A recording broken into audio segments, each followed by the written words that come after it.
ఎన్నికలకు 2 నెలల ముందు వరకు అప్పట్లో అవ్వాతాతలకు కానీ వికలాంగులకు కానీ వితంతు ఒక్క చెల్లెమ్మలకు కానీ ఇటువంటి అభాగ్యులకు ఇటువంటి అన్యాయమైన పరిస్థితుల్లో ఉన్న వాళ్లకు ఇచ్చే పెన్షన్ ఎన్నికలకు 2 నెలల ముందు వరకు గతంలో పెన్షన్ 1000 రూపాయలు. అవునా కాదా?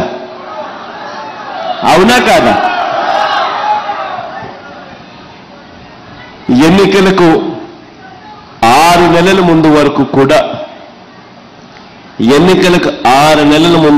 కూడా అప్పట్లో పెన్షన్ ఎంతమందికి ఇచ్చేవారో తెలుసా? ఎన్నికలకు 6 నెలల ముందు వరకు కూడా పెన్షన్ అప్పట్లో కేవలం 39 లక్షల మందికి మాత్రమే పెన్షన్ ఇచ్చేవారు. కానీ ఈరోజు మీ బిడ్డ ప్రభుత్వంలోకి వచ్చిన తర్వాత మార్పు ఒక్కసారి చూడమని చెప్తా ఉన్నా. అప్పట్లో ప్రభుత్వానికి అయ్యే ఖర్చు నెలకు కేవలం 400 కోట్ల రూపాయలు ఖర్చు అయ్యే ఆ రోజుల పరిస్థితి అప్పట్లో ఉంటే, ఈరోజు మీ బిడ్డ ప్రభుత్వం వచ్చిన తర్వాత అవ్వాతాతల ముఖంలో చిరునవ్వులు చూడాలని, వీళ్ళెవ్వరూ కూడా ఇబ్బందులు పడే పరిస్థితి రాకూడదు అని, వీళ్ళ ఆత్మగౌరవం నిలబడాలని, పెన్షన్ల కోసం వీళ్ళు ఎక్కడికెక్కడికో తిరగాల్సిన పని ఉండకూడదని, పెద్ద పెద్ద క్యూలలో నిలబడాల్సిన అవసరం ఉండకూడదు అని లైన్లలో నిలబడి, తీరా లైన్లో నిలబడిన తర్వాత ఎక్కడికెక్కడికో వెళ్ళిన తర్వాత ఆఫీస్ దగ్గరికి చుట్టూ తిరిగిన తర్వాత అక్కడికి తీరా పోయిన తర్వాత ఈ రోజు లేదు రేపు రా అని మళ్ళీ చెప్పే పరిస్థితి రాకూడదు అని మొట్టమొదటిసారిగా దేశంలోనే బహుశా ఇటువంటి కార్యక్రమం జరగడం లేదు. మొట్టమొదటిసారిగా మీ బిడ్డ మీ గురించి ఆలోచన చేశాడు, అవ్వాతాతల గురించి ఆలోచన చేశాడు, వారి ఆత్మగౌరవాన్ని గురించి ఆలోచన చేశాడు, వారి కష్టం గురించి ఆలోచన చేశాడు. ఆలోచన చేసి అధికారంలోకి వచ్చిన వెంటనే దేశంలో ఎప్పుడూ జరగని విధంగా, దేశంలోనే ఎప్పుడూ చూడని విధంగా గ్రామ స్వరాజ్యం అంటే ఏమిటి అన్న దానికి నిర్వచనం ఇస్తూ ప్రతి గ్రామ సచివాలయంలోనూ, ప్రతి గ్రామంలోనూ ఒక గ్రామ సచివాలయం ఏర్పాటు చేయడం, ఆ సచివాలయానికి అనుసంధానంగా ప్రతి 60 ఇళ్లకు, ప్రతి 50 ఇళ్లకు, ప్రతి 70 ఇళ్లకు ఒక వాలంటీర్ను నియమించి ఆ గ్రామ సచివాలయానికి అనుసంధానం చేసి ఆ గ్రామ వాలంటీర్ ద్వారా ప్రతి ఇంటికి, ప్రతి యవ్వను, ప్రతి తాత ముఖంలో చిరునవ్వును చూడడానికి ప్రతి ఇంటికి నెల 1వ తారీఖునే, అది సెలవు దినమైనా ఆదివారమైనా ఇంకొకటైనా కూడా ఈ 56 నెలలుగా మన ప్రభుత్వం ప్రతి ఇంటికి నెల 1వ తారీఖునే వచ్చి తలుపు తట్టి చిక్కటి చిరునవ్వులతో గుడ్ మార్నింగ్ చెబుతూ ప్రతి యవ్వను, ప్రతి తాతను వాలంటీర్లు ఒక మనవడిగా, ఒక మనవరాలిగా పలకరిస్తూ అవ్వా తాతలకు అండగా ఉంటూ పెన్షన్ నేరుగా చేతుల్లోనే పెడతా ఉన్న పరిస్థితి గతంలో ఎప్పుడూ చూడని విధంగా జరుగుతూ ఉంది.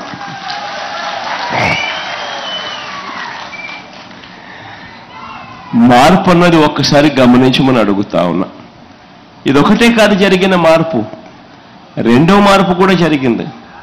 మన ప్రభుత్వం రాకమునుపు ఎన్నికలకు 2 నెలల ముందు వరకు ఆ అవ్వాతాతలకు ఇస్తా ఉన్న పెన్షన్ కేవలం అప్పట్లో 1000 రూపాయలు మాత్రమే ఇస్తా ఉన్న పరిస్థితి ఉంటే, అది కూడా కేవలం అరకొరగానే కేవలం 39 లక్షల మందికి మాత్రమే ఇస్తా ఉన్న పరిస్థితి ఉంటే, అది కూడా జన్మభూమి కమిటీలకు లంచాలు ఇచ్చుకునో, లేకపోతే జన్మభూమి కమిటీలు మీరు ఏ పార్టీ వారు అని చెప్పి అడిగి తెలుసుకుని వివక్ష చూపుతూ ఇచ్చే పరిస్థితి నుంచి మీ బిడ్డ ప్రభుత్వం వచ్చిన తర్వాత ఈరోజు అర్హత ఉన్న ఏ ఒక్కరైనా కూడా వాళ్ళు చివరకు గత ఎన్నికల్లో మన పార్టీకి ఓటు వేశారా లేదా అన్నది కూడా పక్కన పెట్టి, కులం చూడకుండా, మతం చూడకుండా, రాజకీయాలు చూడకుండా, వర్గాలు చూడకుండా, చివరికి ఏ పార్టీ మనుషులు అని కూడా చూడకుండా ప్రతి ఒక్కరిని కూడా నా అవ్వ, నా తాత అని చెప్పి గుండెల్లో పెట్టుకుని చూసుకున్న ప్రభుత్వం ఏదైనా ఉంది అని అంటే అది మీ బిడ్డ ప్రభుత్వమే అని కూడా చెప్పడానికి గర్వపడతా ఉన్నా. అందులో భాగంగానే అందుకే గతంలో 39 లక్షలు మాత్రమే ఉన్న పెన్షన్దారులు ఈరోజు చూస్తే 66,34,000 మందికి ఈరోజు పెన్షన్ అందిస్తా ఉన్నాం. అది కూడా ఎన్నికలకి 2 నెలల ముందు వరకు కూడా 1000 రూపాయలు ఇస్తా ఉన్న గత ప్రభుత్వం మాదిరిగా కాదు. ఈరోజు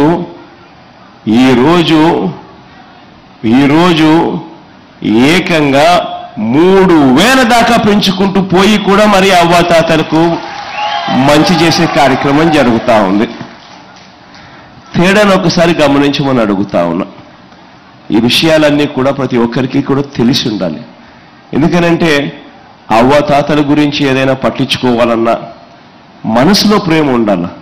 ఆ అవ్వల మీద, ఆ తాతల మీద, ఆ భాగ్యుల మీద, వారి మీద మనసులో ప్రేమ ఉంటేనే ఇటువంటి కొత్త రకమైన ఆలోచనలు, ఇటువంటి మంచి చేసే ఆలోచనలు బయటకు వస్తాయి. గత పాలకులను చూశారు, నాకన్నా ముందు చంద్రబాబు నాయుడు గారిని కూడా చూశారు. ఆయన ఎప్పుడు అంటా ఉంటాడు, 14 ఏళ్ళు నేను ముఖ్యమంత్రిగా చేశానంటా ఉంటాడు, నేను 3 సార్లు ముఖ్యమంత్రిగా పరిపాలన చేశానని కూడా చెప్తా ఉంటాడు ఆయన. కానీ 3 సార్లు ముఖ్యమంత్రి అయి ఉండొచ్చు, కానీ 14 ఏళ్ళు ముఖ్యమంత్రిగా పరిపాలన చేసి కూడా ఉండొచ్చు. కానీ ఏ ఒక్క రోజు కూడా మీ బిడ్డ మాదిరిగా అవ్వాతాతల గురించి ఏ రోజైనా ఒక్క రోజైనా ఆలోచన చేశాడా అన్నది మీ అందరూ కూడా ఆలోచన చేయమని కోరుతా ఉన్నా. కారణం ఏమిటి అనంటే మనసులో ఉండాలి ప్రేమ మనసులో ఉంటేనే అది చేతల్లో బయటకు వస్తుంది. అప్పుడే అవ్వాతాతల ముఖంలో చిరునవ్వును చూడాలని తాపత్రయం ఉంటేనే ఆ ప్రేమ అనేది బయటకు వస్తుంది. ఈ విషయాలన్నీ కూడా నేను ఎందుకు చెప్తా ఉన్నాను అనంటే రాబోయే రోజుల్లో మీరంతా కూడా చూస్తూ ఉన్నారు, ఏ మాదిరిగా జరుగుతూ ఉన్నాయి రాజకీయాలు అనేది మీరే చూస్తూ ఉన్నారు. అసలు రాజకీయాలు అన్నది నిజంగా పాతాళానికి వెళ్ళిపోయాయి. విలువలు లేవు,